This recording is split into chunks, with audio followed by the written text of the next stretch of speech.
Hey guys, welcome back to A Nova Game. And today we're going to be looking at minions in Hearthstone and trying to figure out how much an individual minion is worth.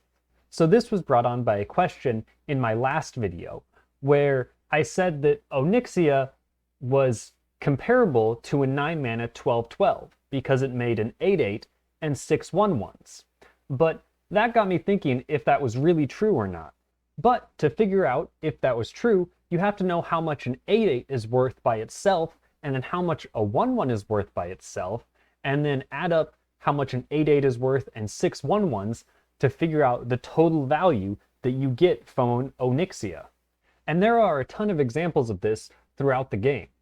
For instance, another one that we looked in the last video was Cenarius, which is a 5/8 that summons two 2/2s. And so, is that the same as a 9/12? Is that the same power as a 9/12? Well, we're going to figure that out in these videos. So in order to figure that out, we have to figure out how much each individual minion body is worth. For instance, how much is a 1/1 worth? Is 2 1/1s better or worse than a 2/2? Because that's another way of saying, would you rather have an alley cat or a blazing battle mage?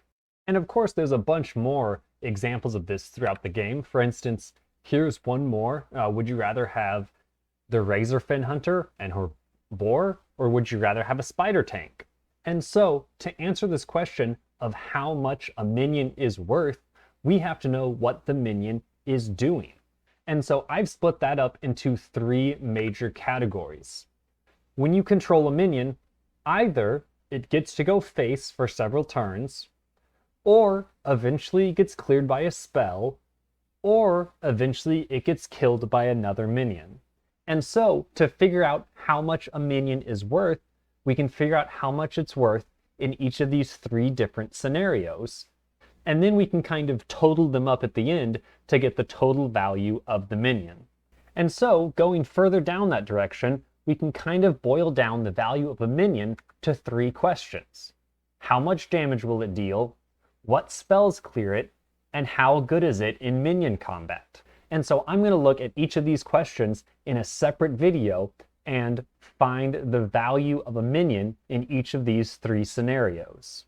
And so in this first video, we're going to be looking at the first question, how much damage will it deal if it gets to go face?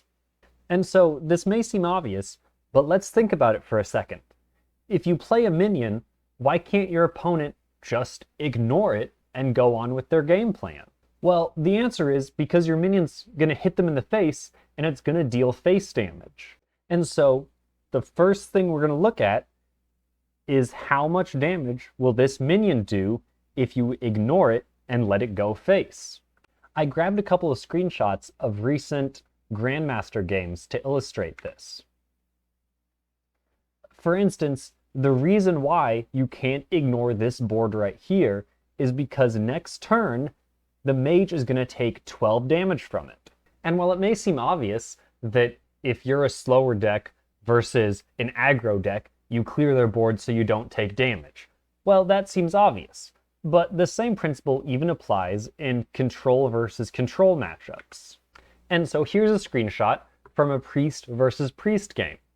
And again, the only reason that you have to clear these minions is because if you don't, you'll take 9 damage next turn.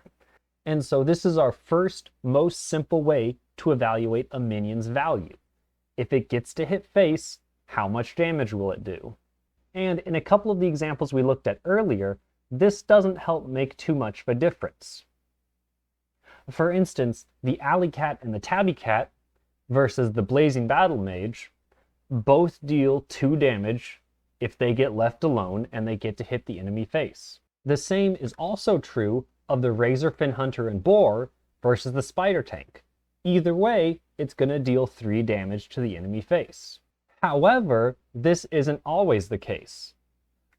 For instance, if you're looking at a Bloodfin Raptor versus River Crocolisk, the Bloodfin Raptor will get to do 3 damage every turn, versus the River Crocolisk only getting to deal 2 damage every turn. And so, in the situation where they're left alone, the Bloodfin Raptor is just better. It does more damage, and it puts more pressure on the opponent to respond. And that idea of putting pressure on the opponent to respond is interesting when you look at something like an egg. Because an egg doesn't do any damage, the opponent is never forced to respond to it. They can leave it on the board doing 0 damage every turn, and they never have to do anything about it. And so that wraps up the first grading scale we'll use for minions in Hearthstone. If they get left alone, how much damage do they deal to the opponent every turn? And in our next 2 videos, we'll look at when things get a little more complicated with how minions interact with spells and other minions. And so be sure to stay tuned for those videos, and if you have any other ideas for videos, feel free to leave them in the comments section below. Thank you guys for watching this video, and I will see you all later.